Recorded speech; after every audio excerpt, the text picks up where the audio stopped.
Rajput recording studio Surat Gujarat.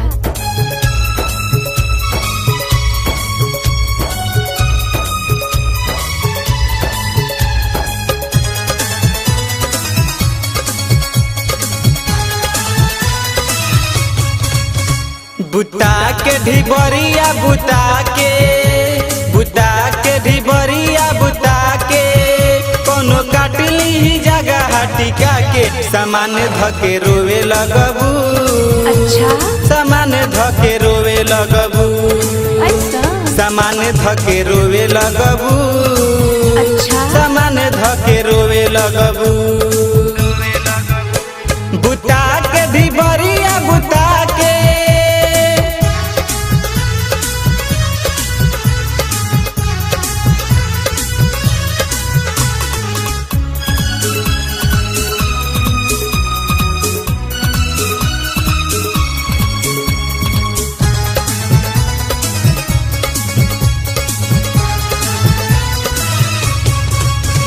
सटा के ही दिल से सटा के अच्छा सटा के ही दिल से सटा के कोनो खोद दी ओढ़नी हटा के सामान धके रोवे लगबू। अच्छा सामान धके रोवे लगबू।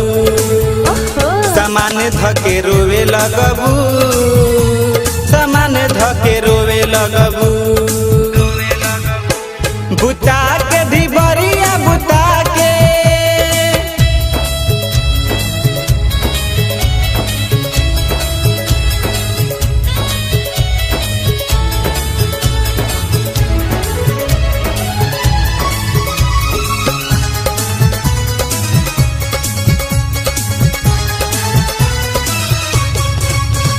बिछा के गमछिया बिछा के अच्छा बिछा के गमछिया बिछा के कोनो दाब दी बना पसुता के सामान धके रोवे लगबू।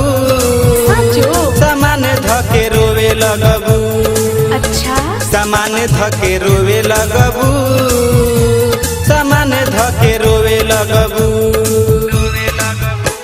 बुता के ढिबरिया बुता के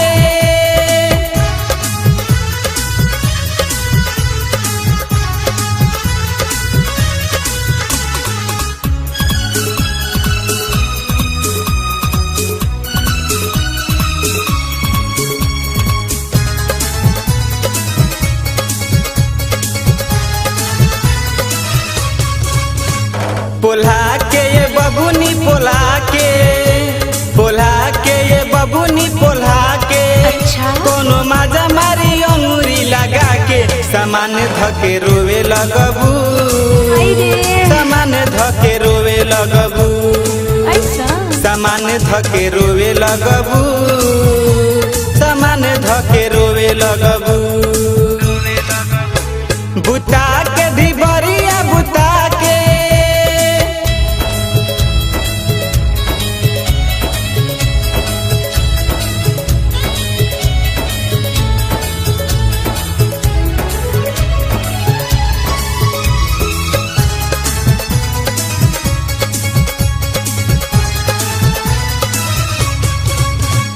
देखा के अमित के देखा के अच्छा देखा के अमित के देखा के लुटली ही गुलारा पटा के सामान धके रोवे लगबू। सामान धके रोवे लगबू। अच्छा सामान धके रोवे लगबू। सामान धके रोवे लगबू। बुता के ढिबरिया बुता के बुता के ढिबरिया बुता के कोनो काटली ही जगह टिका के सामान धके रोवे लगबू। अच्छा सामान धके रोवे लगबू। ओहो सामान धके रोवे लगबू। सामान धके रोवे लगबू। अच्छा सामान धके रोवे लगबू। अच्छा सामान धके रोवे लगबू। अच्छा सामान धके रोवे लगबू। अच्छा सामान धके रोवे लगबू। अच्छा सामान धके रोवे लगबू। अच्छा सामान धके रोवे लगबू। Rajput recording recording studio Surat Gujarat.